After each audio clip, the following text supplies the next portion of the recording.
I got so excited after we talked about the Commanders and the Eagles, and we disagree on that game that I went right into it without realizing it was time to take a break. We're back from the break. The Chiefs are favored by 1.5 points with an over-under of 47.5. I think the over-under is identical for the two games, 47.5. DraftKings has 67% of the spread money on the Buffalo Bills. Bills 12-7 against the spread this season.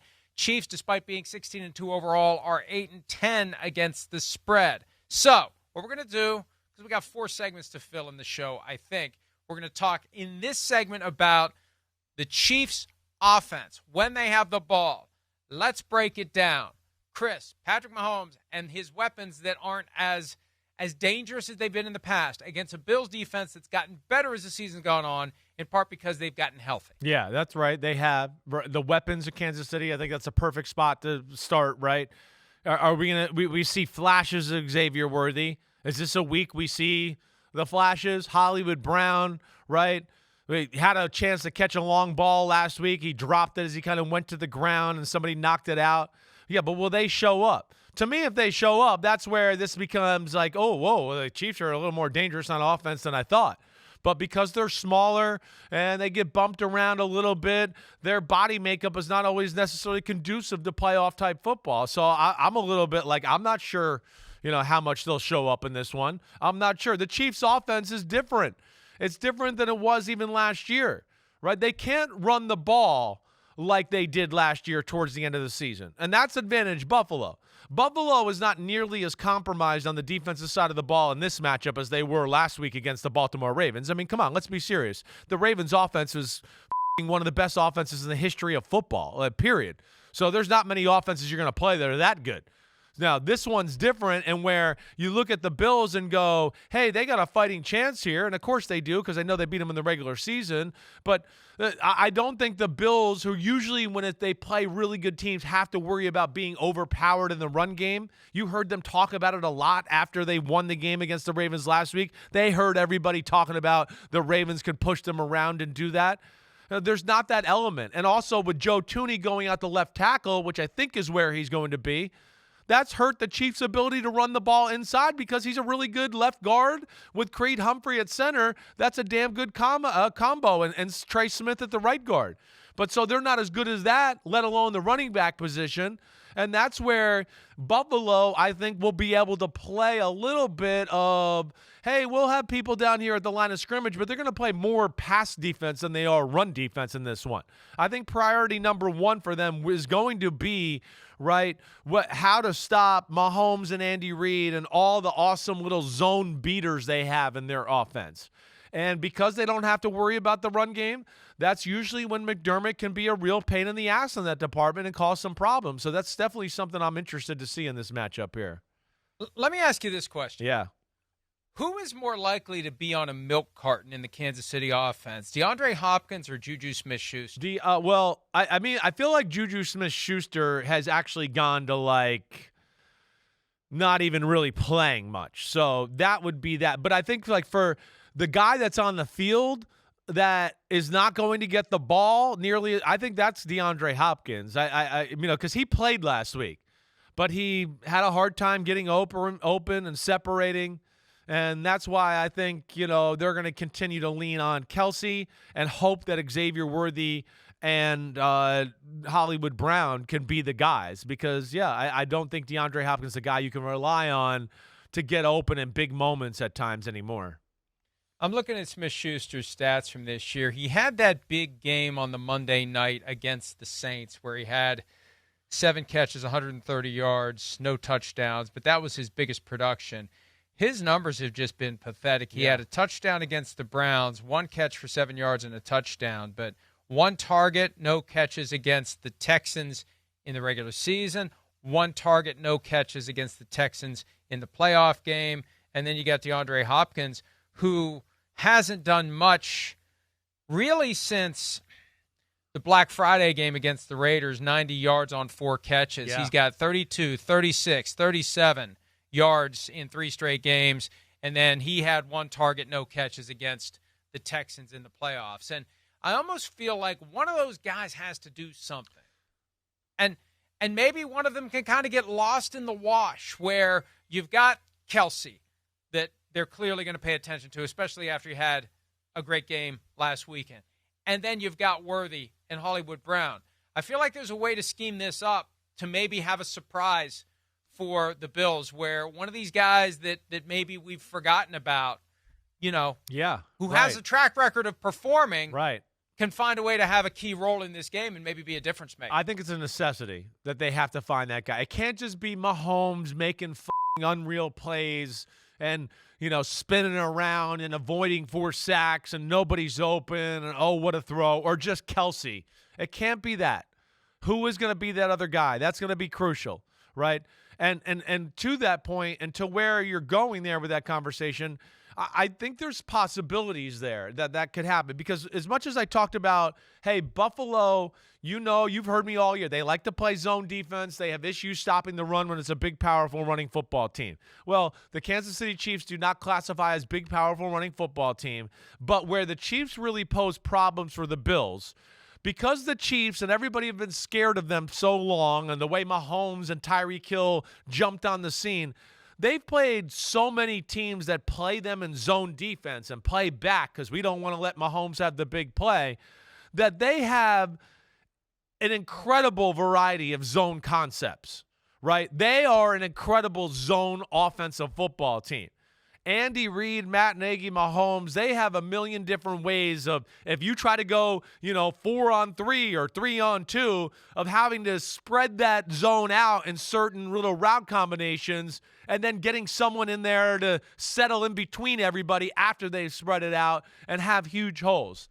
And that is going to be the problem for the Buffalo Bills, because if you play zone and let's just say your pass rush isn't getting there, the front four to the capacity you want, Mahomes is going to tear you up. The Chiefs are going to, he'll just be bing, bong, boom, boom, boom, 10 for 12, 80-yard drive, touchdown, eat it, right? The Bills are going to have to play, I think, some man-to-man. And that's where, is Taylor Rapp healthy? Is Christian Benford, are they totally healthy on that side of the ball? They're going to need them, I think, because they don't want to give a heavy dose of man. And because of the way the Chiefs and like things you're talking about with the receivers and then not being all that great, I would think that the Bills are emboldened a little bit to go, hey, we can cover these guys. We don't love man-to-man, but we can do it with this group. And that'll be another little chess match within the chess match that I'm interested to see there. The running game, too, for the Chiefs really hasn't been anywhere close to what it was last year. The injury to Isaiah Pacheco doesn't help. But since he came back, and he came back on the Black Friday, he had 44 yards. He's had 55, 32, 26, 18, and 18. Kareem Hunt last had a 100-yard game in the Monday night win over the Tampa Bay Buccaneers in overtime. He had 106 yards on 27 carries. They have really gotten away from the run. Now, they're using both guys, but still, no one is really standing out in the running game. And a lot of it may have to do with something you mentioned. I don't know if you mentioned it in this segment or when we talked about it earlier today, but you kicked Joe Thuney out to left tackle. Yes. It makes it a lot harder to run between the tackles because your guard is now out playing tackle, and he's not next to Creed Humphrey blowing holes in the middle of the line. So Hunt or Pacheco or Samaje Perine or even Carson Steele can get through. Definitely. It's definitely an aspect, right? It's something that really jumped out to me watching back the Texans playoff football game. It's just, hey, the weak link, left guard, number 66, Caliendo, certainly is not Joe Thuney there. And you took away one of your strengths of your football team because you had such a hole and issue at left tackle that you had to disrupt a strength. And yes, they're definitely not the same. And to your point on Pacheco, he just doesn't have the same pop in his legs after, breaking his ankle and the lower leg injury. He's certainly not the same guy, as explosive, hitting the hole as hard. The Chiefs have taken the approach, Mike, of really like, hey, it's kind of like we just kind of hang around and we're kind of conservative on offense. And the quarterback knows how to not take a lot of negative plays. He always gets out of sacks. He throws it away. He scrambles for a few yards. He does all of that. And then, oh, shit. Okay, the Texans scored now. It's 13-12. All right, we'll push the envelope here. Oh, zoom, zing, zoom, zoom, zing, boom, touchdown. Hey, we needed a touchdown right there. We got it. That's where they're magical. They kind of just know when and when not to accelerate and step on the gas. And, that's what you got to be ready for, the Bills. And I think that's what's awesome about this matchup is the Bills have some of that same magic. We've been saying it all week. I've been saying it all week. The Chiefs might not control the game, but they control the moments. And I heard Josh Allen yesterday, and the Bills are like that, and they can do that too. And it sounds like that's kind of been a mantra for them all year from what I heard in his press conference yesterday. And that'll be interesting, the collision of willpower between these two teams. They controlled the moments against the Ravens. Exactly right. And they did it against the Chiefs the first time around, right? They're the only team in football this year that controlled the moments versus the Chiefs. You don't win 12 out of 13 games without having a knack for, this is the moment, or this is a big situational football moment. We got to attack this and do this the right way. We're seeing Josh Allen play a style of, I'm not going to do crazy shit. I'm not going to be like Lamar Jackson and drop the ball and then try to do a 360 spin out of it and still make something happen. We've seen him do shit like that in the past, right? Throw balls over his head backwards, all that kind of crap. He almost did that last week. Yes, last week with the pitch, but he's a different guy because they've made it just win the game. Stop worrying about what it looks like, and that's where I think it's going to be awesome on Sunday night. That'd be a good phrase for a T-shirt. Just win the game. Let's get to the other side of the Bills-Chiefs matchup. Buffalo, when they have the ball, they have Josh Allen, and they don't need much else. And he's got that extra little kick in the ass from presumably not being the MVP. The All-Pro voting points pretty clearly and decisively to Lamar Jackson. And they've had their shots. They've had their chances. They had that game won, 13 seconds, the most notorious amount of time that you could ever mention to a Bills fan. How can that offense couple with the defense to get the Bills in a spot where when it's all said and done, they have one more point than the Kansas City Chiefs? Well, first off, Mahomes versus Josh Allen. As you know, two of my faves right there, right? Two of my faves, two of the best quarterbacks we've ever seen. To me, this has got a Brady Manning feel to it, certainly. The Bills are the team that have kind of tried to be the thorn in the side of the Kansas City Chiefs, just like the Colts were to the Patriots there before they finally broke through. So there's so many great storylines with this, right? And like you said, Josh Allen, MVP-ish type year. Doesn't look like he's going to win it. But what you also said, they got Josh Allen. They do all this stuff. But this is what's different this year about the Buffalo Bills. And this is what's going to be different about the Chiefs' defense and their attack. Because most years, all the last few years, all the Chiefs have had to worry about is stop Josh Allen. Stop the quarterback design run. Stop him from running around and making magic plays, and we'll win the football game. You can't say that anymore in Buffalo. That's over. That's where the elements have changed here a little bit. Kansas City's defense not as good as last year. Buffalo's offense definitely better than last year. So that's where it's scaled back a little bit. And then you talk about, like we have so much this year, the Buffalo Bills offensive line is one of the better lines in football. The Chiefs are not going to be able to get there with their front four all game. They're going to have to blitz if it's a passing situation. They're going to have to load the box and stop the run a little bit.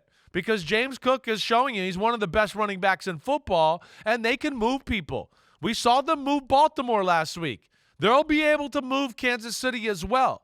Let alone if Kansas City overplays that, you got a quarterback who we know can audible the things and do things and certain checks and all that, and of course make plays. And he's got some guys that can win some one-on-one matchups. So that's what's awesome about this year is that Buffalo just has a better offensive unit and is definitely a different force than we've seen. Yeah, I agree with you. And addition by subtraction. Gabe Davis gone, Stephon Diggs gone. People thought, how are they going to have any chance this year? Well, when you remove guys who you have assessed based upon multiple years with them that they are an impediment to what you're trying to do, off we go. James Cook has developed into a great running back. Yeah, he's not Derrick Henry or Saquon Barkley, but who is? He's had a ton of touchdowns this year. He can be relied upon to gain tough yards when you need them. They've got guys who can catch passes. They've got guys who can make big gains. And they also have, and this is something that we haven't talked about, and this really is stunning to me. We all know that you can push a runner. The Bills have developed a habit recently of pulling runners. We saw Osiris Torrance do it down near the goal Yeah. line, right in front of an official, and I'm like, whoa, whoa, whoa, whoa, whoa. I remember when we went through the whole tush push, and the rule changed to allow pushing, and they finally figured out, let's go ahead and push guys, but you still can't pull them. And I asked the league about it, and the officially no comment, but I talked to some people off the record, and they're not going to tell the officials to start calling it because they haven't been calling it. Even the rule book says it's there. So smoke them if you got them. Yeah. Pull them if you got them. Right. So we got to watch for that, too. You get in a scrum, you're going to see Dion Dawkins or Osiris Torrance or anybody else just grabbing the guy and pulling him for a couple more yards, and it's fair game. I remember the meeting. But I've seen it throughout the league this year in a number of games where you go wait, the running back's coming this way, but he kind of hits the lineman and maybe the defensive player, and the lineman kind of just keeps pulling him along with him as he's falling down or going that way. And it seems like they're kind of just officiating that like it's a push rather than a pull, and so be it. I don't have much of an issues with it, but it's weird. I know that's weird. That's exactly what they got to do. They write themselves into corners too much in the NFL altogether. But to that point, and what you're saying too is just that's the Bills are physical. They're physical. They're physical up front. They got some killers there. And I don't think the Chiefs' defensive line is as good as it used to be, or is not as good as last year. And they're going to have to, I think, in certain points of the football game, maybe put in an extra defensive tackle in the game so they're not overpowered by this Bills offense. That'll be big. It'll be big for the Bills to stay in manageable situations, because where the Chiefs are so dangerous, and you saw this and you see it last week, if you get into 3rd and 6 or 7, Spagnuolo just has so many awesome coverages. Like last week, he would double Nico Collins, or then maybe he'd put McDuffie on Nico Collins and double somebody else. They have so many cool, unique ways to where they can mess with the quarterback, and those are the situations you want to stay out of. If you can stay in 3rd and 3, now Spags has to worry about, they can run, they can throw a wide receiver screen and still get the first down, and that makes my play calls a little different, and that's where this is a great matchup Sunday night. I can't wait for this. All right, it's time to insert the key. On the count of 3, your pick is 3, 2, 1. Buffalo Bills. Chiefs. Oh, no, we disagree on both. Oh, no. I'm going Bills 27-24. I'm going Chiefs 30-27. Look, I want a changing of the guard. I am yielding to the Chiefs' fatigue. It's time for somebody else to have a chance. The idea of the Chiefs and the Eagles in the Super Bowl 2 years after we did Chiefs-Eagles Super Bowl, maybe that's what drove me to go Commanders. Well, I went Chiefs. Wait a minute. I want the Bills to make it, but at the end of the day, I can't. Yes. I can't. Right. I can't go against Patrick Mahomes. They will find a way. I would prefer to have fresh blood in the Super Bowl. They will find a way. I'll have to settle for the Commanders to get there and disrupt a Chiefs-Eagles rematch. That's where I was going with that. I knew it'd finally get there. Thanks for watching Chris Simms Unbuttoned. It's playoff time, baby. So make sure to smash that subscribe button, as they say. We got game recaps coming up. We got all of our Super Bowl 59 coverage from Radio Row. You will be in New Orleans yourself. And you're going to be there at some point, too, whether you like it or not. Okay. Thanks again for watching. Remember to subscribe. Peace out, homies.